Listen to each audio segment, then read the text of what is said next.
All right, one last related rates problem. Then we'll do lots of practice in class. And there's lots of practice in your free response notebook. We have a hot air balloon rising straight up from a level field. It's being tracked by a rangefinder 500 feet from the liftoff point. One reason I like to use this problem as an example, rangefinder, it's not that I expect you to know what a rangefinder is. That's not the important part here. So I like to be able to explain that. And I can't explain it if it's on a test. And at the moment, the rangefinder's elevation angle is pi over 4. The angle is increasing at 0.14 radians per second. How fast is the balloon rising at that moment? So we have a couple things we need to do. We need to figure out what quantities we know and need to know. We need to write an equation that relates those important variables. And we probably need a picture in here to start to understand the relationship between those variables so that we can write the equation. Very often, the equation you write for a related rates problem comes from a geometry formula of some kind. So I'm going to just start a sketch here. It might be that you know the rates you know and the ones you need to know before you make a picture. Here I'm going to start my picture beforehand. I know I have a level field, so to me that means horizontal. And I have a balloon that's going to go straight up. And 500 feet away,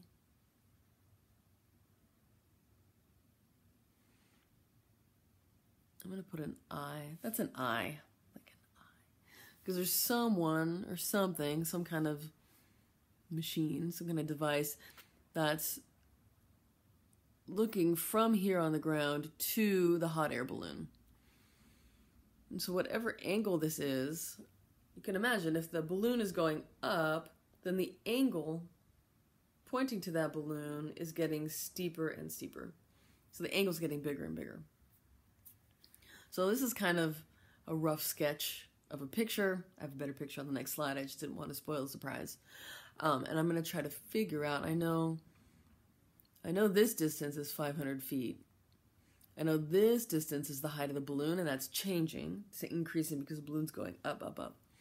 And then I have this angle, which I think is also increasing because that's what happens when this part of the triangle gets bigger. That angle has to increase. All right, so now I have a nice picture for you.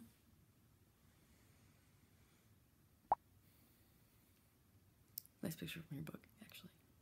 I did make it for you. Okay, so when theta is pi over 4, I know theta is increasing at 0.14 radians per minute.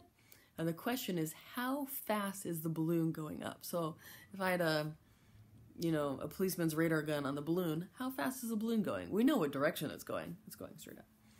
All right, so I know d theta dt. And I'm interested in figuring out how fast h is changing. Well, the rate at which h changes is called dh dt. So I should have written we seek dh dt. And we know d theta dt. So I'm going to need to write an equation that relates h and theta. So my recommendation,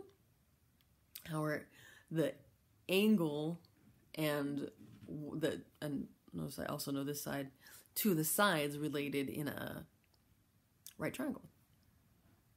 All right, so notice that we can write an equation that contains theta and h by using tangent. You probably remember tangent as the opposite side of a right triangle divided by the adjacent side. And that's the information we have here. We know a little bit about this angle theta, and we know this side here, the side on the ground, is 500 feet and not changing. And I know that h is the other variable that I want in this equation. So tangent of theta equals h over 500. So now that I have that equation, the calculus part isn't going to be difficult now. I'm going to take the derivative of both sides of that equation with respect to time. So the derivative of tangent of theta with respect to theta is secant squared of theta. but then I'm going to need to multiply by that missing piece in the missing link in the chain, right? The chain rule. So here we go on this side. That's d theta dt. So I'm going to take the derivative of both sides with respect to time. That's going to be secant squared of theta times d theta dt is, just so you know, when I saw this h over 500, this is what I think of. I think of that as 1/500th times h. Then 1 over 500 is a constant multiplier, and my variable is h, which happens to be raised to the first power. So when I take the derivative of 1/500th h, that's 1/500th times dh dt. So here's my equation now, with having taken the derivative of both sides with respect to time. Now that I've taken the derivative of both sides with respect to time, I can freeze this picture where it is, and I'm going to be able to replace those thetas, and everything I know is going to find a place in this equation. So the thing I don't know is dh dt, which means it's here. I'm going to try to isolate it. I know at the exact moment, because I was told I'm going to freeze the picture at the exact moment when theta is pi over 4. So I've replaced this theta with pi over 4. And I know d theta dt, 0.14. I'm just going to do whatever math I have to do now to isolate dh dt.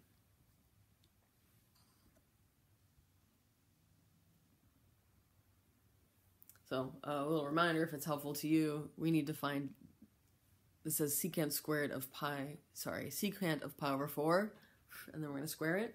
I need the secant of pi over 4. Depending on how you think about it, you might find that picture helpful. I'm going to fix this up so it's easier to see.